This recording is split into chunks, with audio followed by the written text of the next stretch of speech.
Annyeonghaseyo! Welcome to Cooking with Chef Ina. So again, sa welcome greeting ko pa lang, alam niyo na kung ano, it's time for a Korean dish. So today, we're going to try and learn how to cook Jajangmyeon. This is my first time to cook it. Nag-aral ako, nag-base sa aking pagsusuri. Ito ang pinakamasarap na paggawa ng Jajangmyeon. Okay, I interviewed some Korean nationals dito sa Pilipinas. Okay, may mga kapitbahay kami at ako'y nakipagkaibigan sa kanila at nalaman ko kung paano ba magluto ng Jajangmyeon. So, tara, tignan natin. Let's learn how to make Jajangmyeon. What is Jajangmyeon? Jajangmyeon is actually a very popular dish in Korea. It's actually a Korean Chinese dish that was developed by Chinese immigrants way back sa Korea. Basically, Jajangmyeon is it's something, kumbaga kung sa Amerika may pizza for comfort food, pag pagod ang araw, gusto mong mag-pizza kasi relax lang, ganyan. Sa Korea, Jajangmyeon yun para sa kanila. Okay? So, also, ito yung parang spaghetti ng mga bata doon. Kung tayo ay gusto natin kumain to eat Jollibee spaghetti or our mother spaghetti na medyo matamis-tamis, ito yung equivalent doon sa Korea. So, very exciting. I hope your kids will love it when you try it with them, when you try it at home. Let's start. To start with, let's boil water. Okay, so let's boil water. I've been boiling this kanina. So let's just continue boiling it until it reaches the boiling point. Mga 3 beses ako binalik yung boiling. Water. I've been boiling this kanina. So let's just continue boiling it until it reaches the boiling point. Okay? And while we're waiting for the water to boil, okay, this water is, by the way, for our noodles. Jajangmyeon is made of udon noodles. No? So today, I have 2 types of udon noodles here. I have the fresh udon noodle, and it's a bit thick. Okay? Fresh udon noodles, and then I have the dry. So I decided, di ko alam kung anong bibilhin ko sa market, so sabi ko, let's try both. Okay? So there. Tingnan natin kung anong difference niya mamaya. And then, we're going to start doing the sauce. Mabilis lang ito lutuin. Kaya, I'm sure, pwedeng-pwede ito sa mga anak nyo for baon, for merienda, pag nag-crave sila for something different. And I'm sure, magugustuhan nyo to kainin habang nanonood ng mga favorite Korean dramas nyo. Okay? Before I forget, I just wanna tell you, I was inspired by my mom to cook Jajangmyeon today dahil mula nag-ECQ, GCQ, MGCQ, natapos na niya lahat ng Korean movie show sa Netflix. Okay? And now, she's trying to subscribe sa View. Alam ko, relate kayo lahat sa akin. Okay? So, first off, let's put some oil. Okay? Please excuse my dog, maya-maya magbabark na naman yan kasi maaamoy na naman niya yung luto ko. So let's just make sure that oil is equally distributed to the pan. Let's put the heat to low. We don't want to burn the pork, okay, or the onions later. Okay, and then let's put the pork.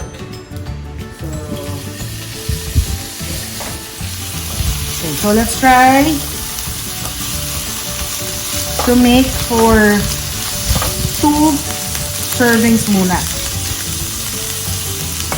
Okay, so let's wait till the pork is brown. Ayan, gati na siya pink. So I'm using a bacon slice type of pork belly. Okay, this Koreans call this samgyup. Okay. So, this is what I'm using now. You can also use chicken if ayaw nyo ng pork kung medyo healthy living tayo. You can use chicken, you can even use fish. Okay, but since I want to try cooking kung ano yung talagang ginagamit nila. Okay, turo sa akin ng mga Koreano kung kapitbahay. Thank you. Mahirap banggitin yung names nila kaya huwag na lang baka magkamali pa ako. Ito lang, hindi nila naiintindihan yung sinasabi ko. And then, let's add some ginger to the pork. Okay, so this is grated ginger, soy sauce,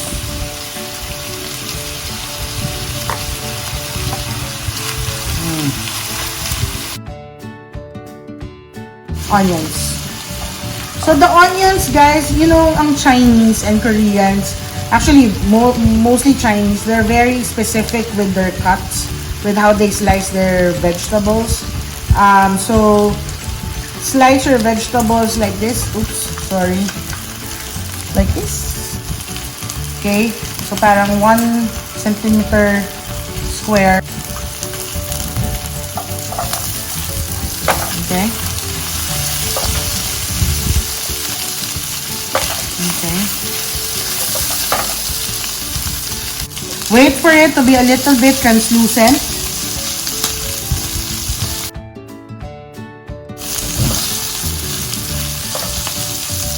Okay. And then add the rest of the vegetables. Zucchini. So I have here the zucchini. Depends to you how much you like. You can also add potatoes if you want. And then cabbage. So kung mapapansin nyo, the cabbage, the zucchini, all same size as the onions. Okay?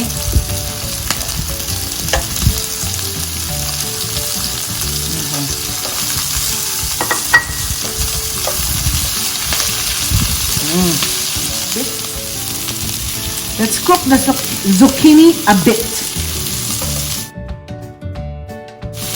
There you go. Okay. Now, let's put this aside. And let's add a little bit of oil. And let's add our black bean paste. Oh, it smells so good.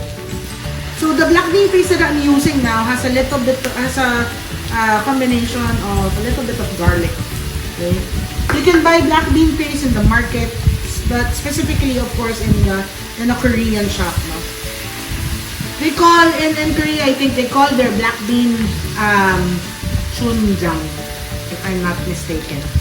And then you can add a little bit of oyster sauce, just a little bit para huwag masyado siyang maalat. And then I want to add a little bit of sugar.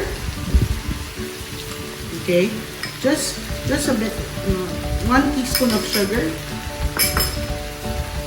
And then you mix them together. Add chicken stock. Okay, chicken stock or water, pwede rin. So add a little bit of chicken stock. There you go. Add them together.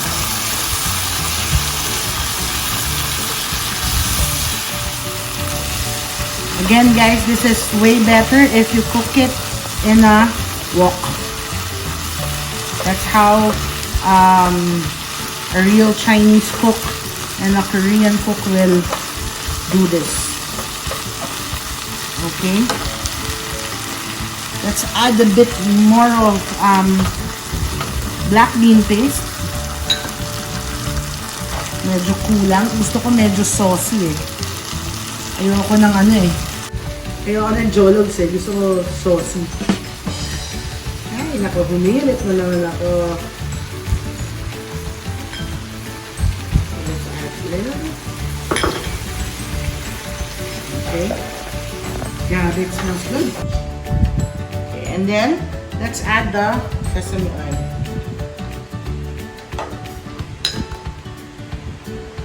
About 1 teaspoon or 2. Just want the taste of the sesame in there. Alright. And let's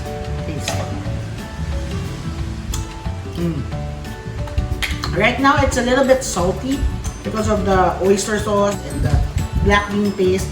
But later on, when we put it on the noodles, parang feeling ko sasakto na yung lasa niya.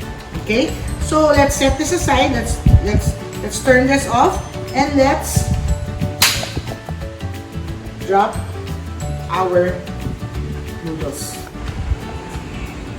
Alright, now it's in its boiling point. So, let's start dropping the thick udon noodles, the fresh one. Okay? So for the fresh udon noodles, let's just drop it for about, I'm gonna use a strainer para mabilis natin siya maangat. Let's drop it for about 1 to 2 minutes. Oops. Wala pa 5 minutes.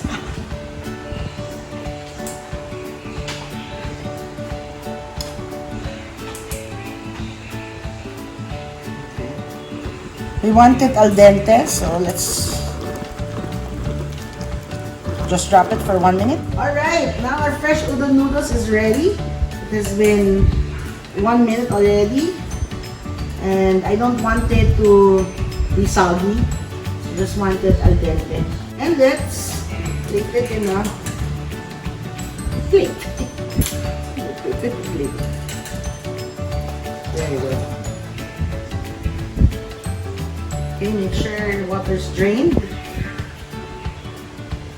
2, 3. And let's transfer.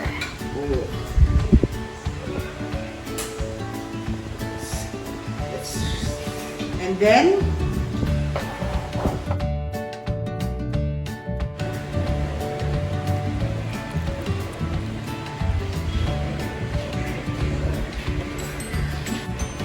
let's add some sliced cucumber to garnish. There you have it. Jajangmyeon on fresh udon noodles. Now our dry noodles. For the dry noodles, let's try to, just like a pasta noodle, right? Let's just put it inside. There you go. Ang bilis siya lumambot. Okay. And there. It's completely submerged in water. Okay. And let's let it boil for about 8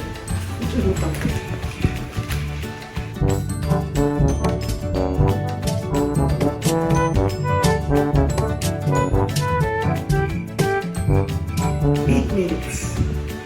So let's let it boil for about 8 minutes. So we get the consistency that we want. 8 minutes, it's up. So let's check. So same way kung paano mag-check ng pasta sa regular noodles natin that we use for our noodle.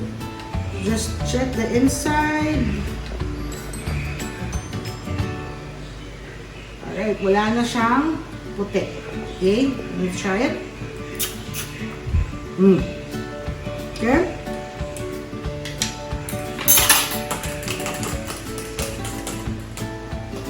String the noodles. Put it on a plate. And let's do the same thing. Alright. And let's again put some cucumber. There you go.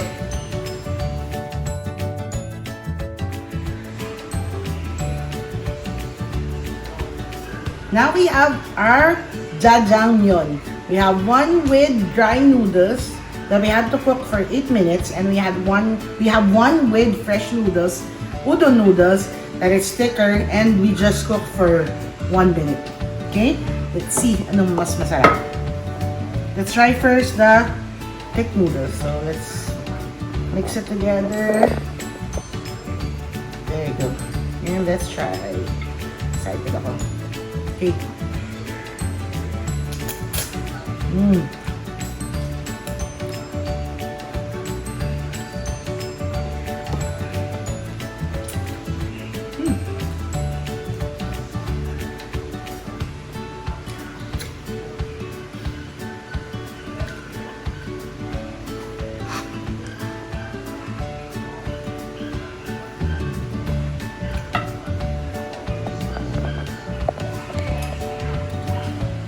Mamaya ako sasabihin ko ano mas gusto ko sa dalawa, pero ang sarap ng sauce.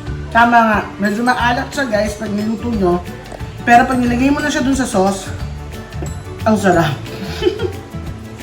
Okay, let's try the dry noodles na. By the way, this dry noodles is more expensive than the fresh noodles. So, syempre, pag mas mahal, ina-expect ko mas masarap. So, tingnan natin.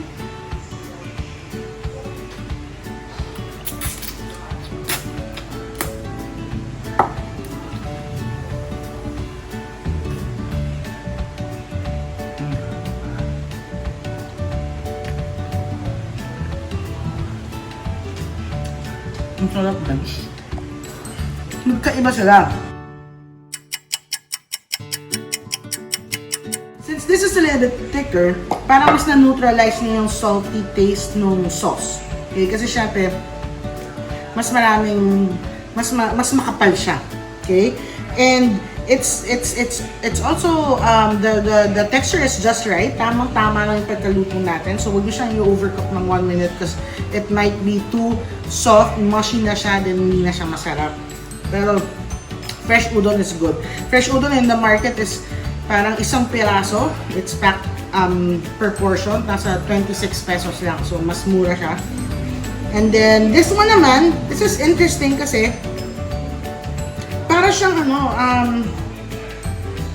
yung texture ng noodles niya is very firm, but it's firm but it's chewy.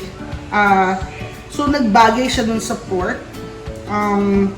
This is a little bit saltier nga lang than this one. Syempre kasi mas manipis siya. Pero it's good also. So this one in the market is parang 3 pieces. 3 pieces na ganon kanina, yung katulad ng paglagay ko. 3 portions is at 170 pesos. So they're both masarap.